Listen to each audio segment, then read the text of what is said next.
sometimes you've got to sacrifice early on in order to achieve your goals down the road.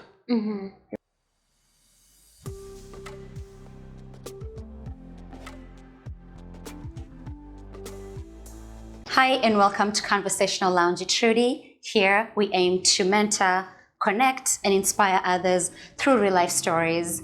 This guest today is a medical doctor, the first that we've ever seen on our show. So I am very excited. I know we all are, and we cannot wait to have this conversation and just see the world and view the world through his eyes. Without further ado, please help me welcome Dr. Tonui. Welcome, and thank you for joining us today. Thank you. Glad to be here. Absolutely. For those who don't know about you, who's Dr. Tonui? Yeah, I'm a trauma surgeon in Des Moines. I also do general surgery and surgical critical care, but I work at Iowa Methodist Hospital in Des Moines. Wow, quite an accomplishment. Thank you. Why medicine? For a while, I thought I might go into architecture. And then growing up in Kenya, obviously, everyone's usually thinking, oh, are you going to go to medical school? Are you going to be a lawyer? And so I maybe momentarily considered trying to go to law school, but I ended up finding that a lot of the questions that I had tended to be medical in nature. I knew, for instance, I'd get frustrated when you go to a store and you'd see a whole rack of pain medication. And I'd think, why do we need a whole selection of pain medication? Why not just find the single best pain medication and have that be all that's out there? Or I'd see all the again in stores, the sections that had cold medication for cold and flu, and think, why in the world do we have all these? And yet you'd think we'd just figure out which is the best one and have that as the only option. So those kinds of questions that I'd have that tend to be medical, and so I ended up just being drawn into medicine. How young were you when you started questioning yourself about those medicines? And it was probably approaching 10 years old. Wow. So this is a lifelong dream. Oh yeah, it's been a long time. Holy cow. Did it shape how you studied in school? I remember when I was in primary school or high school, one of the things that they used to tell us is if you want to make it into medicine, you have to get straight A's. So did that shape your discipline and how you studied? I think there was always an expectation from my parents and really in the community I grew up that you'd just try and study as hard as you could. And fortunately, even though I wasn't like top of the class for most of primary school, I was near the top, and so studying was also fun. And just interesting. I always had just an interesting in learning science and history and geography, and so going to school was never a painful experience. But obviously, I mean, we also like to be off on weekends and watching TV, so it was a normal childhood, but always with a kind of serious attitude towards academics. Nice. Yeah. And then I know you're from Kenya originally. Yes. You're in the United States. Yes. So when did you make that transition, and did you go into medical school or university in Kenya or here? I actually came to college in the US. I was in the state of Georgia in a city called Valdosta, attending a university called Valdosta State University. And it was during my high school years that I thought I'd really want to try and go into medical school in the US. So I could learn medicine in an environment where everything was practiced, unlike in Kenya where you'd constantly hear things like, well, our doctors learn about transplants, but we don't really do transplants in Kenya. Or you'd hear just some of these more specialty type medical procedures that were not available in Kenya. And so I thought, why not learn medicine in an environment where I could actually see and practice the state of the art. Wow. Yeah. So I'm going to branch off and ask you a really fun question. I love to ask this question to anyone who came to this country. Okay. What was your first experience like? What was the culture shock moment when you landed here? Or do you even remember? Well, I remember on my first flight to the US, I came through Amsterdam and then Atlanta. and then down to Valdosta. And my parents had bought a ticket that would get me on this small commuter plane down into Valdosta, which is a small city airport. And I was struck by how strong the southern accent for the air hostess was. It was just, I'd never heard anyone speak with such a strong southern accent. It was just so distinct. And I think that was my first moment of awareness that I'm really in a new country. And then the other thing that I also found during my first few weeks is I arrived in January. So my university was on the quarter system. So I arrived in January. And for the first few weeks, I do this typical Kenyan thing where you'd open the windows and you'd see, okay, is it nice and sunny? And if so, then you dress lightly. And then I'd go outside and realize how cold it was. And then after a while, it finally registered that, no, it might be a nice sunny day, but it can be very cold out there. And I couldn't rely on just how the world looked outside through my window to know how to dress. Yeah. That's a really good one. It's funny how here it could be 9 p.m. in the summers and you're looking outside and it just looks nice and sunny, and you look at your clock and it's like 9 p.m.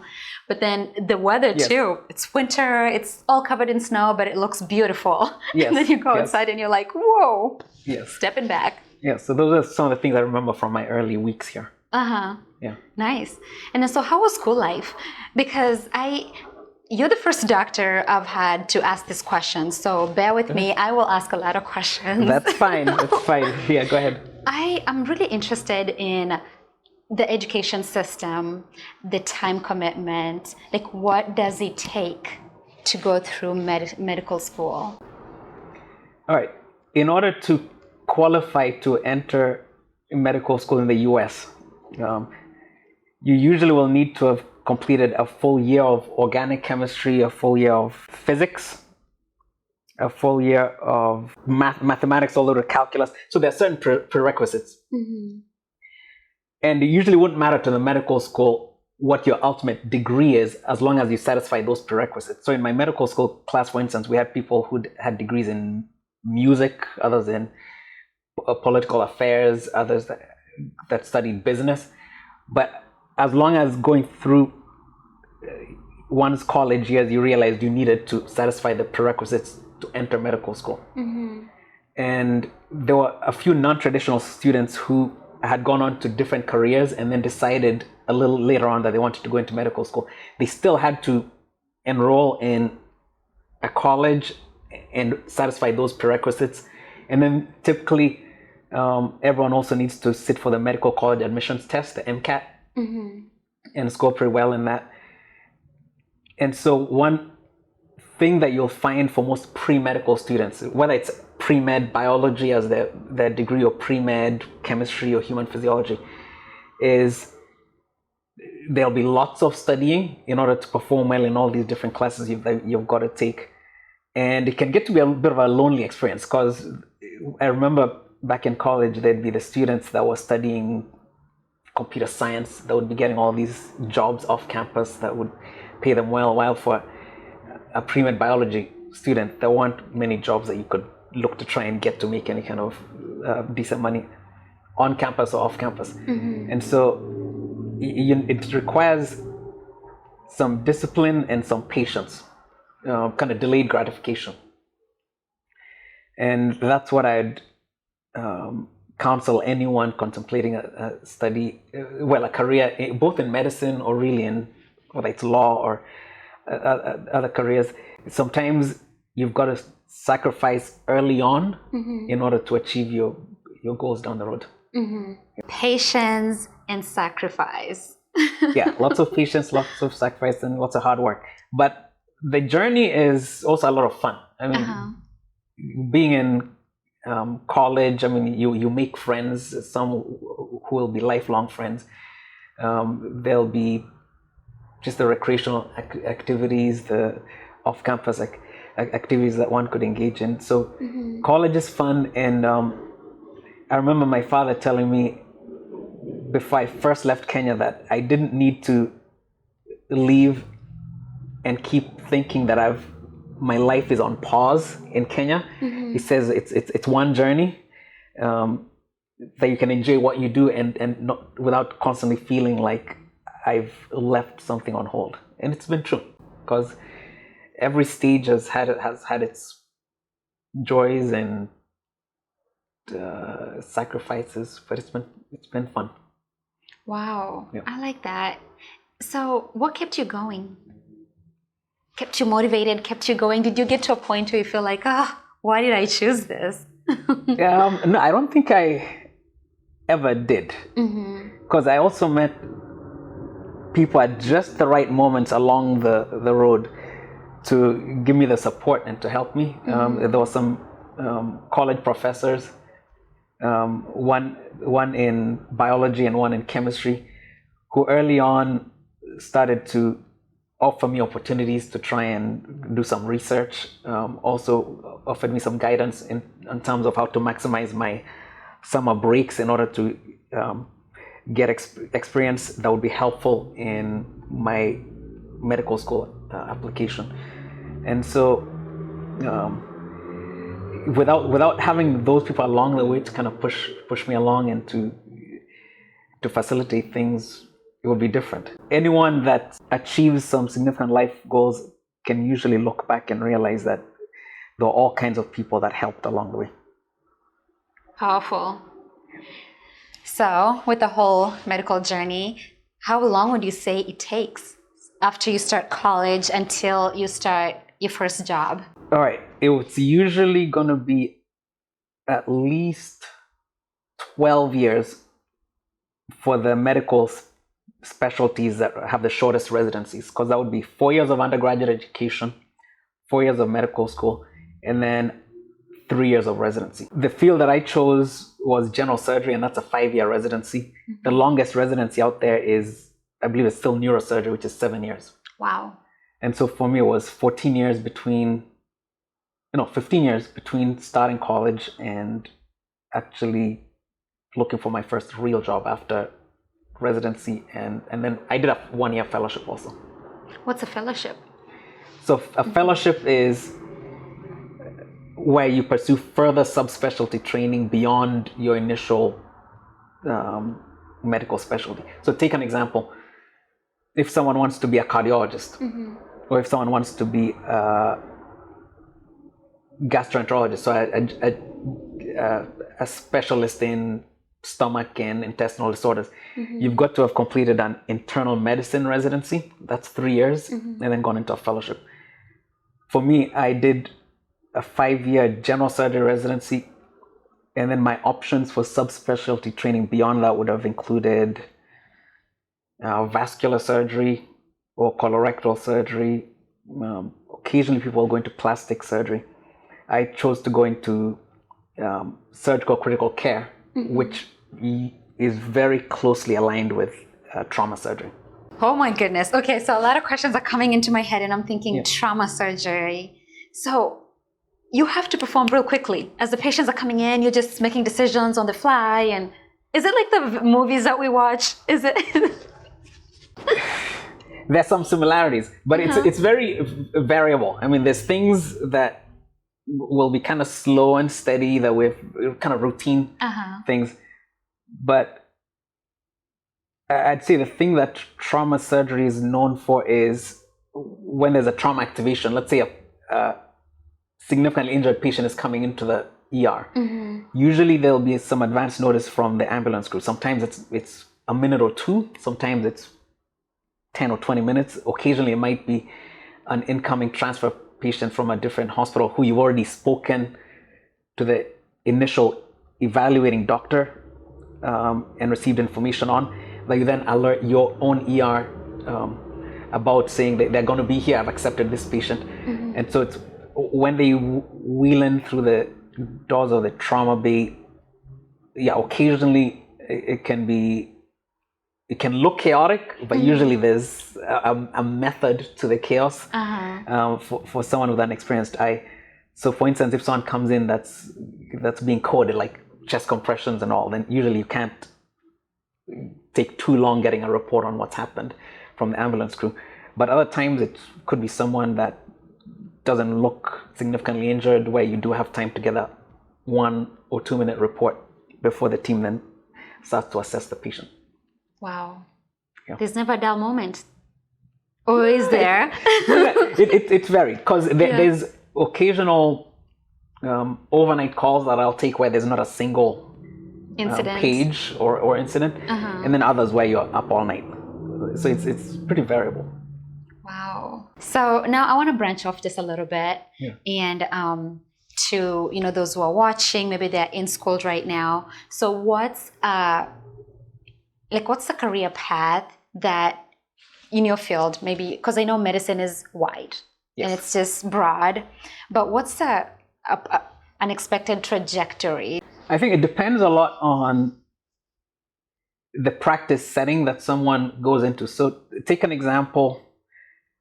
One common separation is, does someone go into private practice where there's no longer any active teaching, or does someone go into a teaching hospital or a university setting? If you're in a teaching hospital, sometimes you'll just have residents, sometimes you'll have residents and medical students. Occasionally, there'll be facilities that just have fellows, where, for instance, some of the doctors that go into subspecialty training in like facial reconstruction surgery after trauma, or hand reconstruction surgery after hand surgery, will end up actually becoming more like an apprentice to someone that's practicing in that field. Where again, the trainer in that kind of setting might have just that one fellow that they're working with for the designated period. I chose to go into a teaching hospital. I am with a private practice group that serves as kind of the core teaching faculty at Iowa Methodist Medical Center, which is one of the 2 large hospitals here in Des Moines. And so we do have residency programs that the hospital hosts in pediatrics and in internal medicine and in podiatry. And we do have medical students also from the University of Iowa that are rotating through our hospital. And we constantly also see trainee nurses, trainee paramedics, and even trainee like radiology technicians, kind of roaming the hospital and learning. Wow. Yeah. How's the work-life balance like as a medical doctor? That also varies a lot by specialty.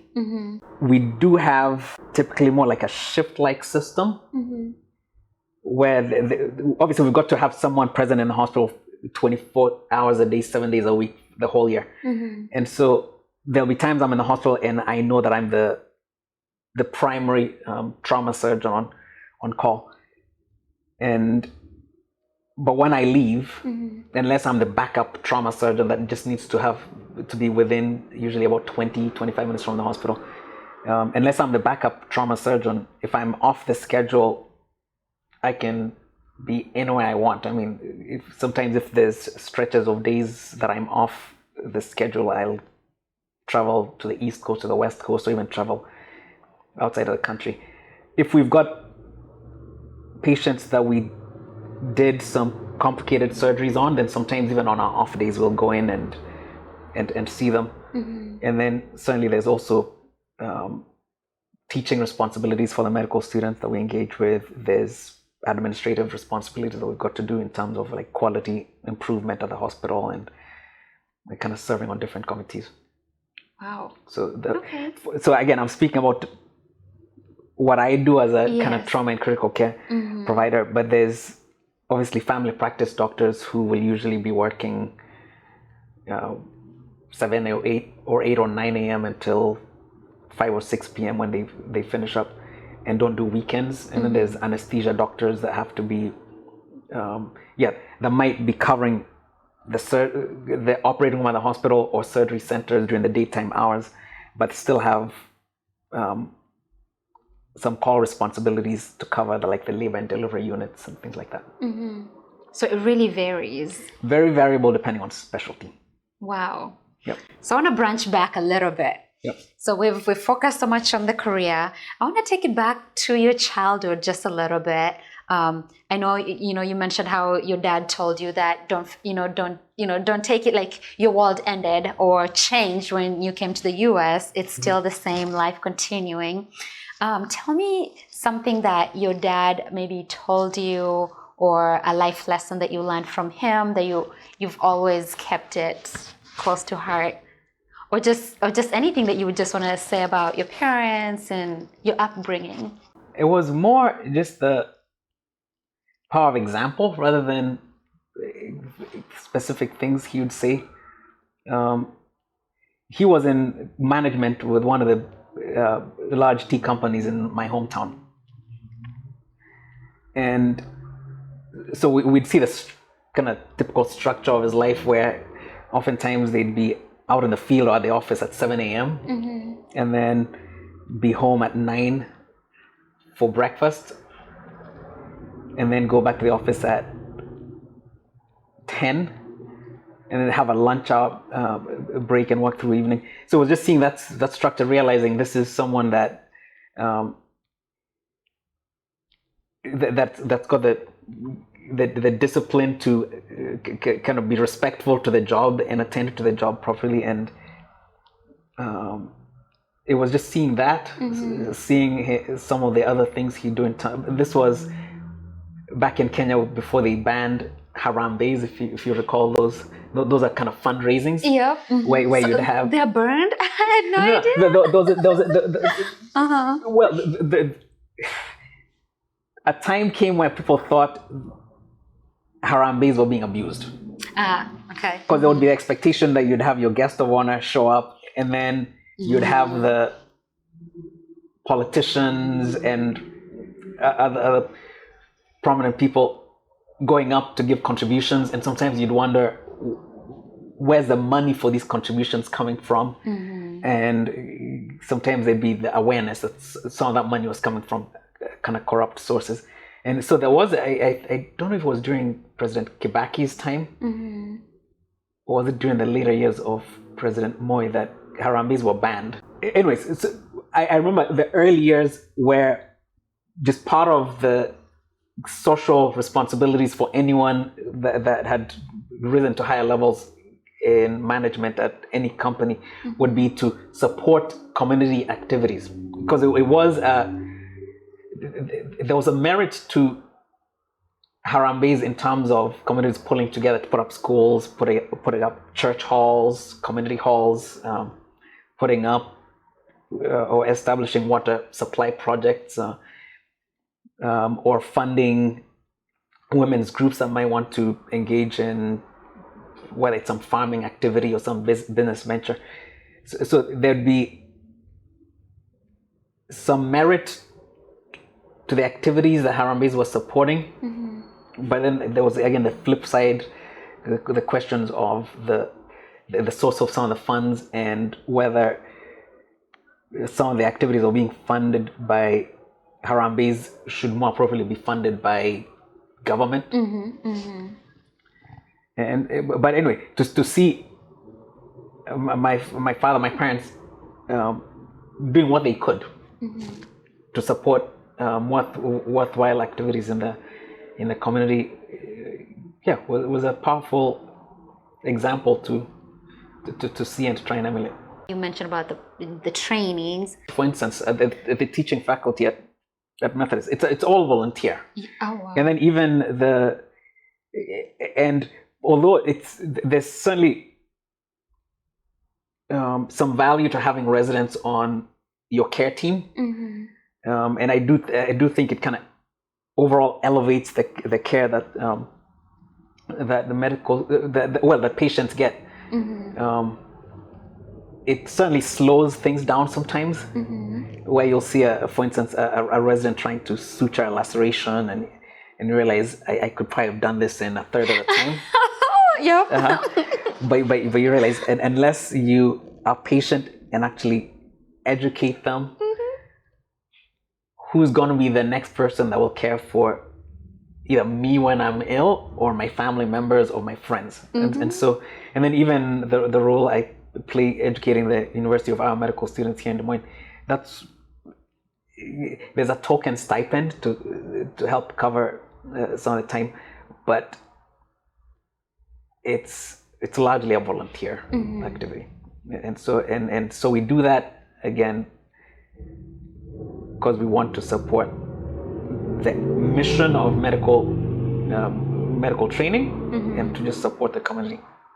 Kudos to you. You know, I think I've never really thought of it that way, that, you know, when a doctor comes into the room and there's, you know, a trainee and they're doing whatever they're doing, that I need to be more graceful next time, because back to your point, that is the future of medicine. That's going to be them tomorrow. That's going to be doing the responsibilities that you're doing. And I know it's very, very natural for a lot of people to look down upon that. Like, okay, I need someone who's, you know, I need a professional. I need someone who's already like skilled at this to come and do something, and not really pay attention to it is okay. Yeah, no, I see it as a social contract. Where when a parent takes their child to the emergency room and the child needs to have blood drawn or needs to have an IV line put in, I can understand the parent, for instance, thinking, I want to have the very best person that's got the most experience draw the labs or put in this IV. But if every parent were to insist on that, then what happens once that old and experienced person retires out?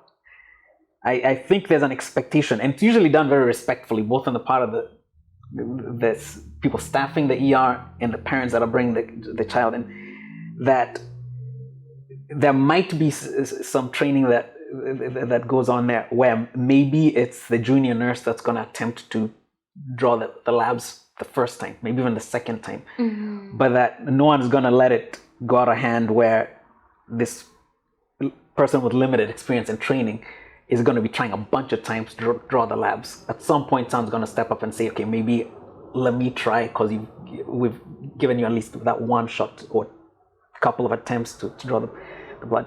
And you see that kind of training and mentoring happen all the time in a hospital environment, where people with less experience are hopefully acquiring the experience, so that again, the quality of care that's being provided at that institution and in the community is elevated or maintained. When it comes to things like that, do hospitals have a disclosure where when patients come in, you get to choose whether your doctor, is it okay for your doctor to bring a trainee, or is it not a yes or no?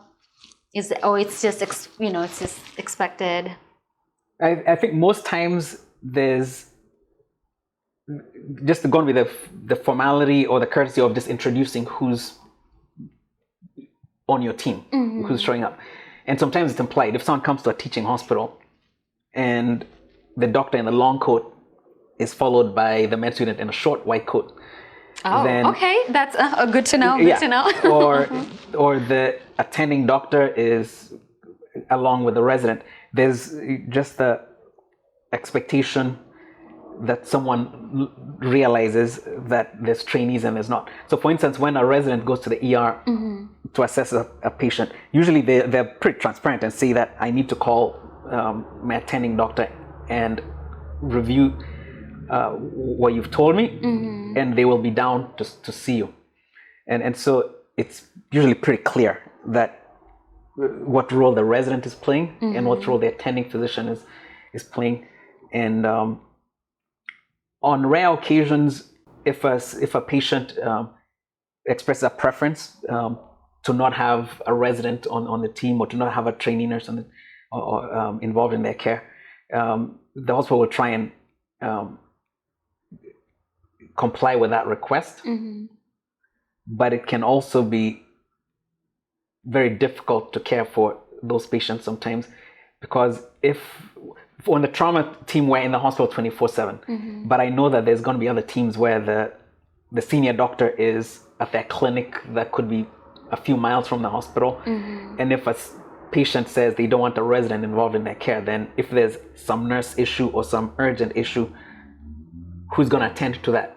So there's trade-offs. If the patient does not want residents involved in their care, that means they might have to be waiting till evening before the attending doctor can show up to attend to them. That is a good thing to take note of. That is really good to know. Like, just open up yourself. That way anybody can attend to you at your point of need. Yeah. Wow. But it should be respectful interaction from all sides, where, again, no one's trying to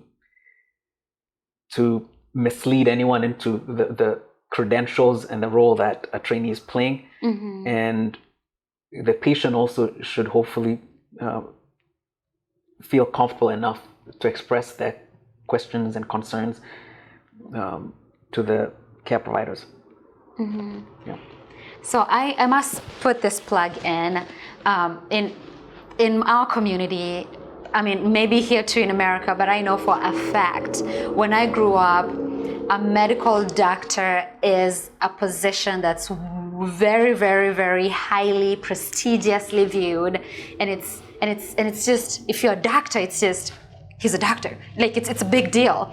And our parents growing up, they all wanted us to be doctors, lawyers, and engineers, nothing else. So, which brings me to my next question. Go ahead. Have you ever felt pressure to perform around community, especially our community, knowing that they view you so highly, knowing you're a doctor and you're really accomplished according to our standards? Not really.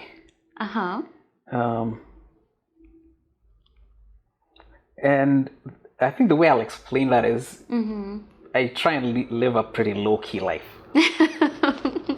I get involved in activities that I become aware of, that I think have merit, but I don't typically seek out to aggressively opportunities that I'm not aware of or that kind of don't occur in easy proximity to me. And so I can't say that I felt any pressure to meet certain expectations living in Des Moines or really being elsewhere. You're a very humble guy. Yeah. So have you, knowing what you know now and the journey that you've gone through in your journey right now, would you change anything, or is there anything that when you look back you wish that you did something differently?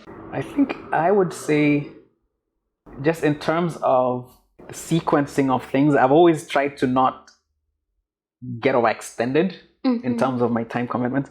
And so when I know, for instance, when I started to get more actively involved in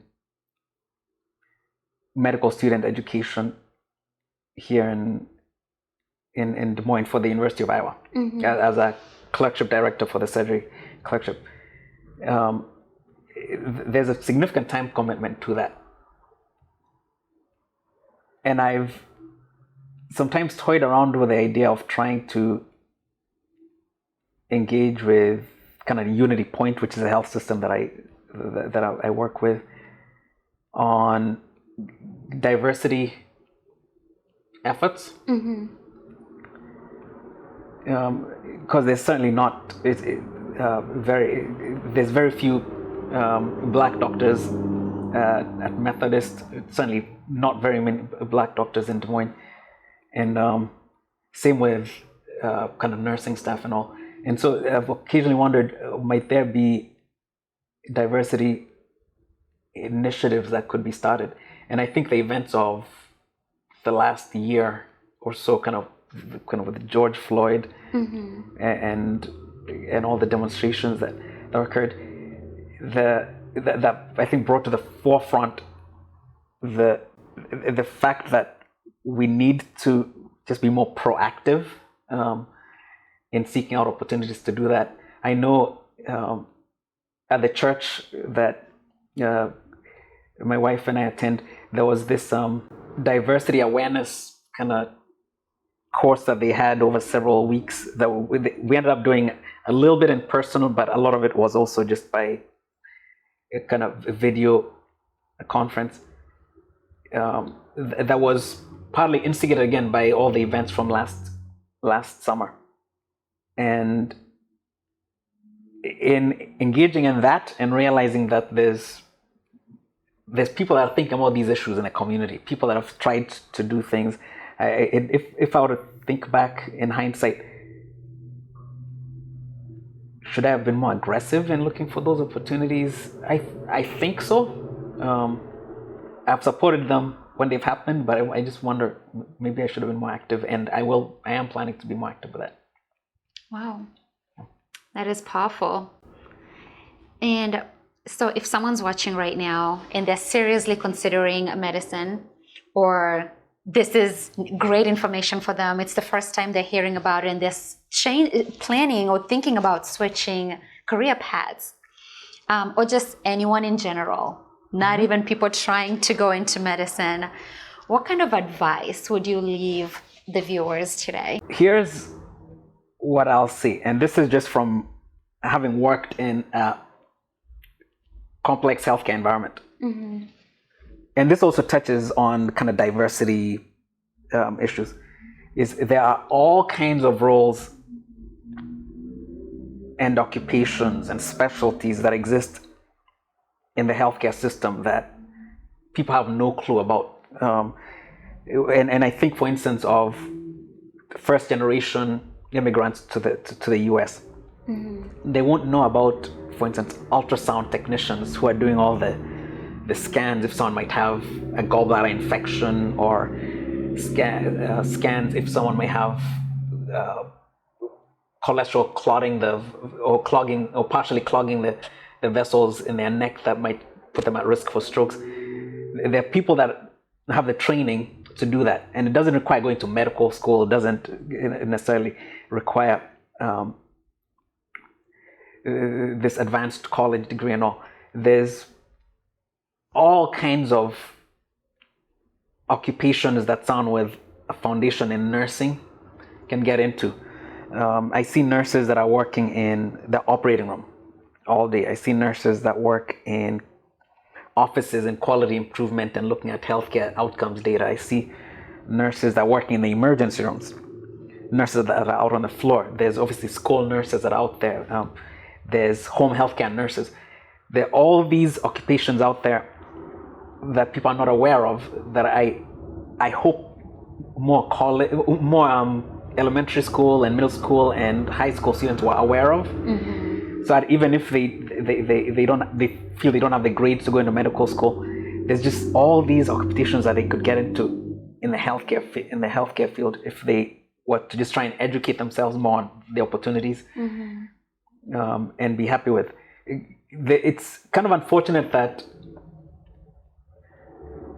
as people have talked of medical privacy and how important it is, healthcare institutions have eliminated more and more opportunities for students to come into the hospital and observe and learn.